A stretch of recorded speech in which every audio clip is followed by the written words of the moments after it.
Now, you've probably all heard the term non-reference card or reference card at some point in time, but you might not be 100% sure what that means. A reference card is NVIDIA or AMD's design in terms of the layout of the card and the configuration and the cooling. A non-reference design has been changed in some way by the actual manufacturer, such as Gigabyte, ASUS, or MSI. That could mean a cooling change, that could mean a configuration change, such as more GPU memory, or it could mean, in the case of the cards you see here in front of you, all of which have been completely redesigned in terms of the PCB layout and the cooling.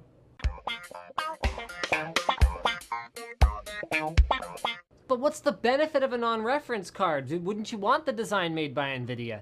The answer is not always. So these GTX 770s in front of me all have some unique features that make them different. But in general, the benefits of a reference card are they can use higher quality components, things like more power phases or beefier power connectors for the cards themselves. They can have a more pleasing aesthetic than a reference card. They can also have much better cooling potential than a reference card. And with the higher quality componentry and better cooling, often comes better overclocking potential than a reference card, particularly on cards that feature GPU Boost 2.0, because the clock speed the card actually runs at is not always completely dependent on the clock speed it's set to, but can also be dependent on the cooling.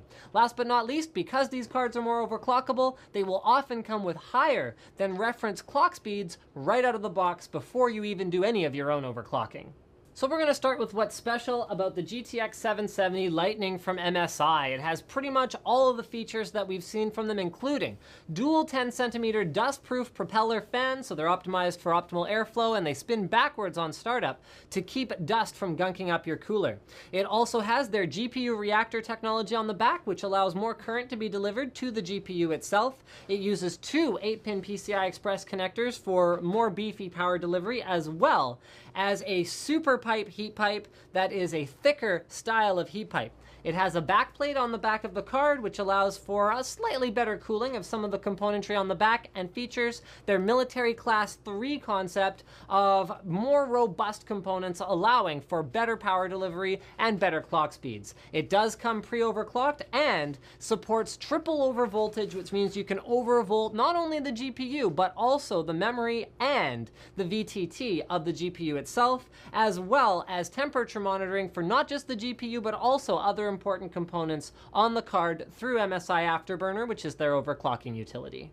Next up is the GeForce GTX 770 DirectCU2 OC from ASUS. This uses, as you may or may not have figured it out at this point, their DirectCU2 concept of coolers, large heat pipes, direct contact between the heat pipes and the GPU itself. It also has their SAP or super alloy power concept, where they use high quality componentry in the VRM, and it has their DigiPlus VRM, which amounts to more stability in the power to the GPU itself. It has a backplate as well, just like the GTX 770 Lightning from MSI, and a cool feature of this one right here is it supports their VGA hotwire feature, which on certain ASUS motherboards allows you to overvolt this video card past the specification limits imposed by NVIDIA.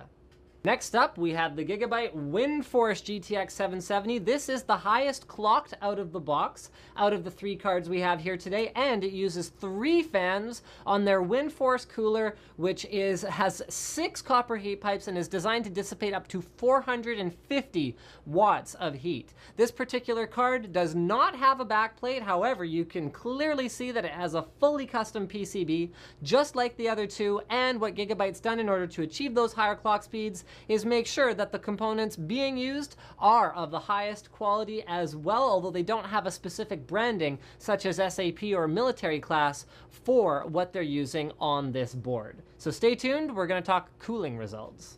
Now, before we get into the cooling results, I want to go through the clock speeds of these cards. So the ASUS DirectCU2 is clocked at 1.111 gigahertz, whereas the MSI Lightning is at 1.150 gigahertz, and the Gigabyte WindForce is at 1.189 gigahertz. This matters because these higher stock clock speeds for certain cards may have had an effect on the cooling results, which we will see next. All 3 cards are clocked at 7 gigahertz on the memory by default. So you can see here we get anywhere from around 12 12 to 17 degrees better than a reference GTX 770 in terms of temperatures, with a spread of around 5 degrees from the DirectCU 2 being the strongest performer in terms of being cool running, and the Gigabyte WindForce being the weakest performer. But bear in mind, guys, the WindForce is clocked significantly higher than the DirectCU 2, with the MSI being in the middle and the Asus being lowest. So that should give you some idea that all of these cards are, well, very effectively cooled, very awesome cards, and quite frankly, any of the ones in front of me would be a fantastic choice for a GTX 770. Thank you for checking out this video, and don't forget to subscribe for more videos like this from ncix.com.